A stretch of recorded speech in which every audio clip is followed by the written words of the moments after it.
hit you? Oh, does Matt Peak hit you? Matt, do you hate her? You hate her. Where does he touch you? She's having a hard time. Let me down!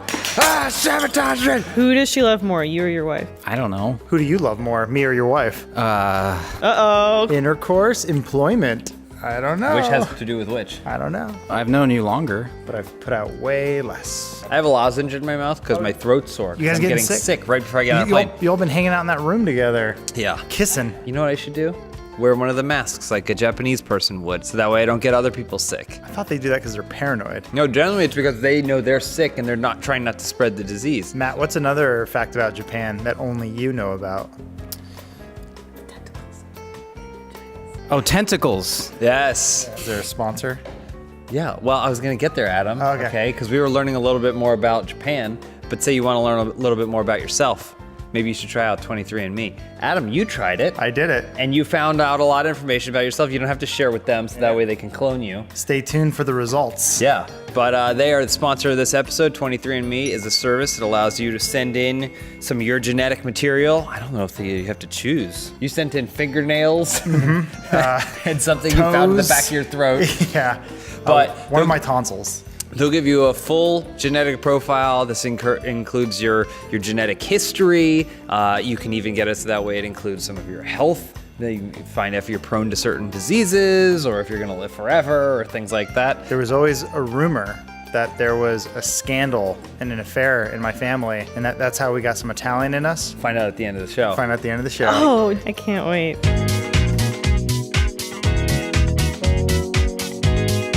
Hey, first question this week comes from Ithacan. You just graduated from cosmetology school. What do you do with each other's hair? I give Peak the Michael Jackson Pepsi commercial. When he burst into flames? Yeah, it's great. Yeah, maybe he's working the set. He leans a little too close to a light. He's like, I want more oil in my hair. Put more oil in No, it. Michael, it's too much. It's not oily enough. No, we What's can't. the worst that could go wrong?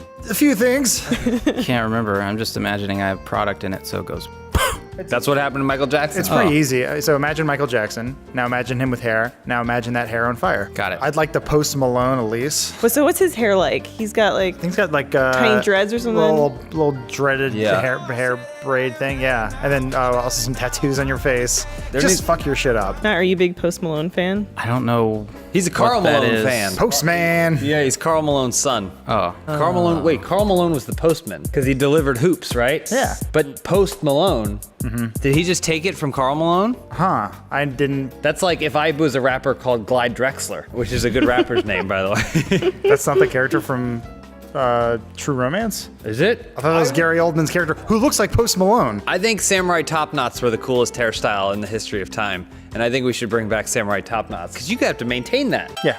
They got thick heads of hair, but they shave it all the way down every single day, so that way they can have one thing going up Yeah. at the top that they tie into a bow. Bruce has already done it. Bruce has done it, and he True. looked great. It's my favorite hairstyle that he's ever had. Hey, audience, what's your favorite culture that Bruce has appropriated? Leave your comments below, and we'll send them off to the FBI. Matt, Jack Sparrow style excluded, what style would you give to someone in this office? Everyone in this office has better hair than me, so I kind of already aspire. I mean, you guys keep it up better. Mine's a mess. I need to. No, it's got a gentle wave. Yeah. I'm sorry, did you wake up that way? You look like you woke up on the beach, but after like having sex all night. I'll take it. Yeah. I think you guys would all three right here would look great with the big mohawk with the shaved sides of the heads, but not too shaved. I feel like you could all pull that off really well. I always wanted to give it a try, the mohawk. How do they keep it up so tight? LA looks. Yeah. Next question from Snasket. A friend told me his mom paid him $500 to stop playing D&D because she felt being a nerd would destroy his life. What is your nerd buyout price? I mean, does it have to be monetary? Because I'd do anything for a sandwich. I'm kind of hungry right now. Yeah. Yeah. Okay, I'll stop Doctor Who and you stop. There's so much to choose from. You quit Doctor Who and then you make me quit. I've never seen Doctor Who. Have Me you neither. actually? Oh, okay. I guess we gotta start. What's something that people think is nerdy but isn't actually nerd? Like I'm kind of a nerd. I watch The Walking Dead. I'm a big nerd. I've seen all the Marvel movies. Yeah. Star Trek, I guess, for me, but So how much would someone have to pay you to stop watching Star Trek? it would take someone to have Disney make original unaltered Star Wars trilogy on Blu-ray to stop watching Star Trek. How's that? So it takes one nerd thing to get you to stop doing another Yes, nerd thing? Exactly. I'd stop watching for a chemistry set. This is from Ginga Ninja? When do we get a show with Omar showing off them sneakers and giving tips on how to keep them fresh? Omar, come over here. Stop your actual work and start doing this waste of time. Omar coming. Let's see who's All right, wearing Omar, today. this Let's- person wants you to do a show about sneakers. Oh, sneakers. I thought you said Snickers. We can integrate Whatever that you however want. you want. All Or the things, that, all or the things we that. love. Yeah. You should say my kicks. Oh, My okay. fresh fire. We're already learning. What's coming up? What's coming down the pipe? Yeah, is there a shoe that you're looking out for right now? Like one that's coming out? The off-white lickety splits, or like something. Omar, do people even like Yeezys anymore? No. Oh. Honestly, they have been gone down because he's such a crazy person. Oh, the value of shoes is dropping. Are shoes like cars where the second you buy them, they start depreciating? As soon as you put them on your feet. So if I say I just got those off-white lickety splits, but I dropped some tomato pasta on them. What do I do to get the tomato pasta off? Now they're custom. Custom, nice. There's a pro tip. Yeah, now you can start your own brand. Tomato That's brand. sweet. That show had a $3 million a year budget. Your next question comes from Martin Gray 2. Comedy is tragedy plus time, or whatever. What is the incredibly sad experience you had that made you funnier afterward? My life? Every phase of Adam's life, basically. My life's it wasn't that bad. It was Yeah. just, I had a lot of adults who didn't like me. So I think they went out of their way to make my life kind of crappy. The thing is, you're an adult now who doesn't like a lot of young people, so you're paying it forward. They're gonna make them funnier. Cats in the cradle and the silver spoon.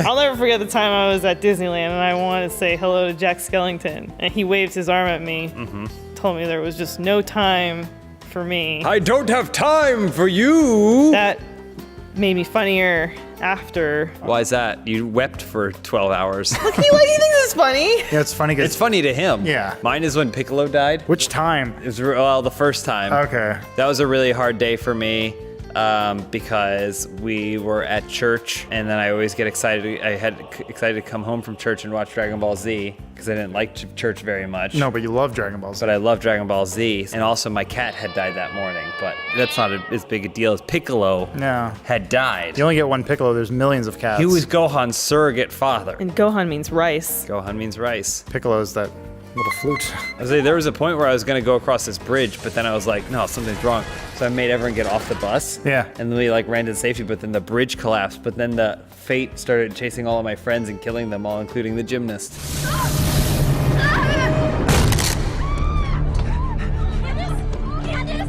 I should watch Mothman Prophecies again. I have it on DVD if you want to borrow it. Matt, was there something that happened to you when you got Mothman Prophecies on DVD that changed your life? Yes, it made me search on the internet for other Mothman stories in real life. And maybe it helped me develop my BS radar. Think fast. Is the Mothman real? Yes. Movies based on true story. Legally, they can't put that on the poster. Final question from Hetzig. A letter arrives to Jacob stating that he's inherited a mansion. Little does he know the Funhaus team is behind it and will set up spooky traps for him. What will your signature spook be? Well, what do we know about Jacob that scares him? Things that cover his shins I was and gonna ankles. say pants that go all the way down. Yeah. Jacob, Why is he making a propeller sound? careful, trash can. What scares you the most? Loneliness, the dark, spiders, falling from a great height, railless stairs. That's it, railless stairs. All right. So what we if can work with a that. trap in the Jacob's haunted house is all the stairs don't have railings, but then they turn to slides at any point? Down into a dark pit that's filled with spiders. Have you ever seen Mothman Prophecies? No. I got it on DVD. I'll let you borrow it. No, you Oh, don't. cool. That's no. That's Peak's trap. He lets him borrow Mothman prophecies. But yeah, you have to come over and watch it with him. Yeah. I'm trying to get rid of the curse. Oh, spooky. I know Jacob hates shirts that don't have his gamer tag from Destiny on it. Which gamer tag, though? I've got shirts with different gamer tags on them. I don't know, Chat Snap or whatever you go by. That's What does the RW stand for in RW Pickle Chips? Oh, Ralph Waldo. You happy now? Hey, at least we got to the bottom of what RW stands for in Jacob's username. But if you want to get to the bottom of your genetic history, we recommend checking out today's sponsor, 23andMe. This episode of Open House is brought to you by 23andMe, a genetic test service that helps you understand what your DNA can tell you about you and your family's story. 23andMe provides personal insight into your health and ancestry with over 90 reports on what make you unique. Want to explore where your DNA is from, or learn how your genes play a role in your well-being and lifestyle? 23andMe's got you covered with profiles of over 150 regions worldwide. Your traits make up a major part of who you are, and 23andMe provides an intricate look into those traits. With 23andMe, you can find out if you're prone to kicking in your sleep, whether or not you might naturally be a gifted singer, or even if mosquitoes are more attracted to your blood than others. Shining a light on your own genetics can illuminate who you are. Now, through December 25th, get a special discount on your 23andMe kit. Order your DNA kit at 23andme.com/openhouse. That's the number 23andme.com/openhouse. Get to the bottom of your DNA today. I just remember one time my mom told me, she says, there's a rumor that there was an affair in the family, and that's why there's some Italian. I said, really? I sent it. I always thought I was mostly Eastern European and Czechoslovakian because I take after my dad's looks, that's his side. But genetically, I'm mostly Irish and English. Top of the morning to ya. I can do that now because those are my people. I'm from that town the Mothman's from. Putting the spores out there. Sometimes there's a sound, but not always. The comedy to a fart, as we know from Bruce, is the sound it makes. Can you get an ass implant for a dog to give it flabby butt cheeks so it does make a really rapidy-tappity fart? Probably. And I'm gonna install a human ass onto a dog so that it can fart funny. Yes. I was attacked by a monster creature that is indigenous